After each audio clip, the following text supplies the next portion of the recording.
ಬ್ರಹ್ಮದ ಜ್ಞಾನವನ್ನು ಪಡೆದವರು ಬ್ರಾಹ್ಮಣರು ಅಂತಾರೆ, ಲಿಂಗದ ಜ್ಞಾನವನ್ನು ಪಡೆದವರು ಲಿಂಗಾಯತರು ಅಂತಾರೆ. ಹಾಗಾಗಿ ಮಾನವತೆಯನ್ನು ಅರ್ಥವರು ಮುಸಲ್ಮಾನರು ಅಂತ ಹೇಳ್ತಾರೆ ಅಂತ ಹೇಳಕ್ ಬರ್ತಾ ಇಲ್ಲ ನಿಮ್ಗೆ.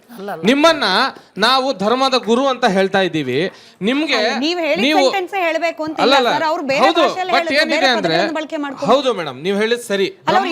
ನಮ್ಮ ಇಲ್ಲ ಮಾನವೀಯತೆನ ಅವರು ಇಷ್ಟೊತ್ತು ಹೇಳಿದ್ದೇನು, ಬೇರೆಯವರನ್ನ ಕೊಲ್ಲೋದು ಮುಸ್ಲಿಂ ಧರ್ಮ ಅಲ್ಲ, ಬೇರೆಯವರನ್ನ ಕೊಲ್ಲು ಅಂತ ಹೇಳಿ ಕುರಾನ್ ಹೇಳಿಲ್ಲ. ಇದೆಲ್ಲ ಹ್ಯುಮ್ಯಾನಿಟಿನೇ ಅಲ್ಲ. ಹೌದಲ್ಲ, ಹ್ಯುಮ್ಯಾನಿಟಿ ಬಗ್ಗೆ ನೀಟಾಗಿ ತುಂಬಾ ಸ್ಪಷ್ಟವಾಗಿ ಉಮರ್ ಅವ್ರು ಹೇಳಿದ್ರು. ನಮ್ಮ ಆಗಿನ ಕಾಲದ ಹಜರತ್ ಉಮರ್ ಅವ್ರು ತಿಳಿಸ್ತಾ ಇದ್ರು, ಈಗಿನ ಕಾಲದಲ್ಲಿ ಉಮರ್ ಅವ್ರು ತಿಳಿಸಿದ್ರು. ಸಾದಿಕ್ ಪಾಷಾ ಅವ್ರು ಹೇಳಿದ್ರು ಹ್ಯಾಪಿ ಬರ್ಡೇ ಮಾಡಕ್ಕೆ ಬರ್ತ್ಡೇಗೆ ಹೋಗಿದ್ದಾರೆ ಅಂತ ಹೇಳಿದ್ರು. ಅವರು ಬಹಳಷ್ಟು ಸ್ಪಷ್ಟವಾಗಿ ತಿಳಿಸಿದ್ರು.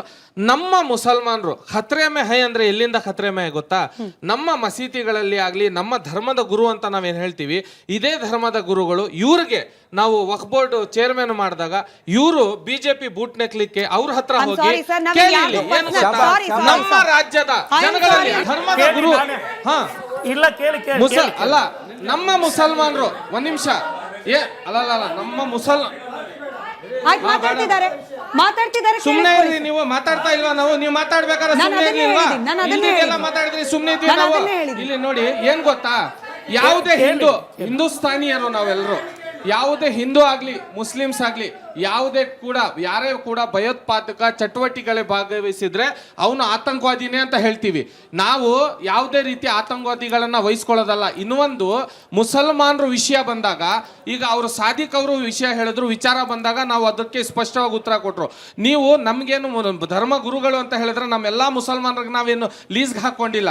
ಮೊದಲು ಸ್ಪಷ್ಟವಾಗಿ ಹೇಳಕ್ ಇಷ್ಟಪಡ್ತೀನಿ ನಿಮ್ಗೆ. ಏನಂತ ಹೇಳಿದ್ರೆ ಮುಸಲ್ಮಾನರು ಈಗ ಜೈ ಹನುಮಾನು ಜ್ಞಾನ ಗುಣ ಸಾಗರ್, ಜೈ ಪ್ರತಿಷ್ಠಿತರಿ ಸೃಷ್ಟಿ ಉಜಾಗರ್, ರಾಮದೂತ ಅತ್ಯುಲ್ಲತೆ ಬಲಿಧಾಮ, ಅಂಜಲಿ ಪುತ್ರ ಪವನ ಸಾತ ನಾಮ, ಇದು ಓದಿ ಇದರ ಅರ್ಥ ಹೊಡ್ಕೊಂಡು ಯಾರು ಕೂಡ ಭಯೋತ್ಪಾದಕ ಚಟುವಟಿಕೆಗಳಲ್ಲಿ ಭಾಗವಹಿಸಲ್ಲ.